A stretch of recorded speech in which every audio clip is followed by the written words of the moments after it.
God Emperor of Dune, the fourth book in the Dune Chronicles. Frank Herbert. Of course, this is just like any other Frank Herbert book. It was really good, and I liked it, the best one since Dune, the first one. And I have a lot of feelings about God Emperor of Dune, so stick around. So this 5 stars, which is crazy.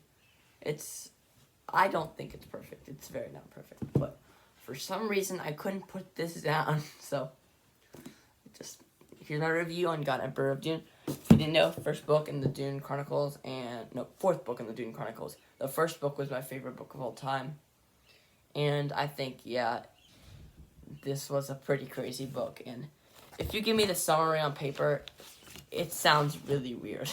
Like, it's not your average book, and don't expect a normal book from this. So, just so you know, it's not even like the other Dune books. It's, like, pretty crazy.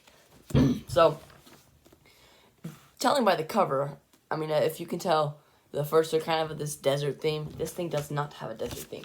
It kind of shows you that this is going to be different from the other books, and it is. Because this is no longer in Dune times. Before I just minor spoilers, but if you really don't care, you don't care. So this is not taking place in the Dune times. So it's not in the Dune era. I don't even know why it's called Dune. It doesn't take place in the Dune era.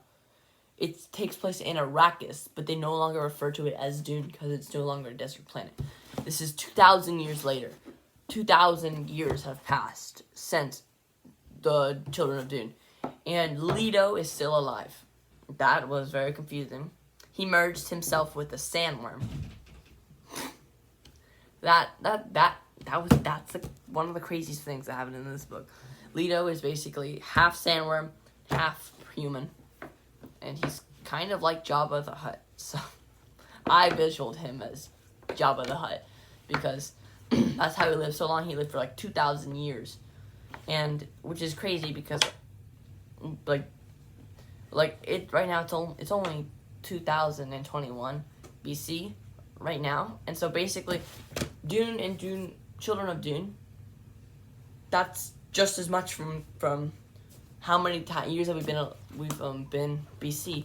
But that's crazy, just crazy how long and how massive this Dune series spans. It's like so big. It's like one of the biggest worlds and lands in the world, and it's crazy how this works. So that's really awesome because like you can, at the start of this book, Leto kind of traces his family line. I am Leto, son of Paul, son of what's his name?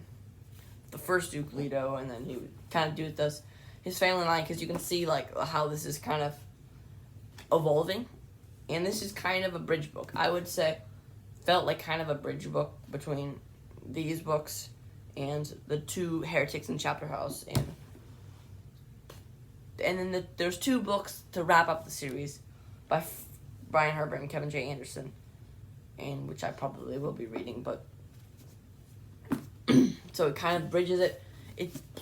I think it wanted to Frank Herbert wanted to bring Dune into a new time period, but he didn't want to just throw you in, because if you threw me into another planet called Arrakis, that wasn't like Arrakis, that was this. This is like the kind of what I visualize Arrakis. This cover is how I visualize Arrakis now. I would not understand it would, but like this book kind of bridges. This is Leto surviving 2,000 years. This is him in the book, and Duncan, but Duncan, it's not the real Duncan, but so it kind of like pulls this other like way to do this. So, and I fully expect this to be kind of totally different, the Heretics, and I can't wait for Heretics of Dune. So yeah, but for some reason I couldn't put this book down. So the Dune is so much different in this book. There's like D-Wolves. This is, I think it's called the Duncan River, the River Idaho, or something like that. And the D-Wolves are pretty awesome. And it's just funny how different Dune is now. And Sonya, is that her name? Sonya? Or is it...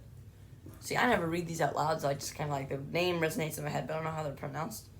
So it's Sonya. I think that's how you pronounce it.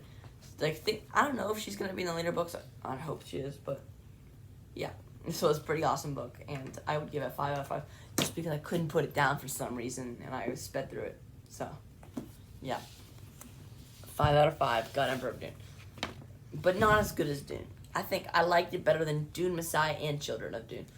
I was so much more immersed in this year or this time around, but yeah, so yeah, it's solid 5 out of 5.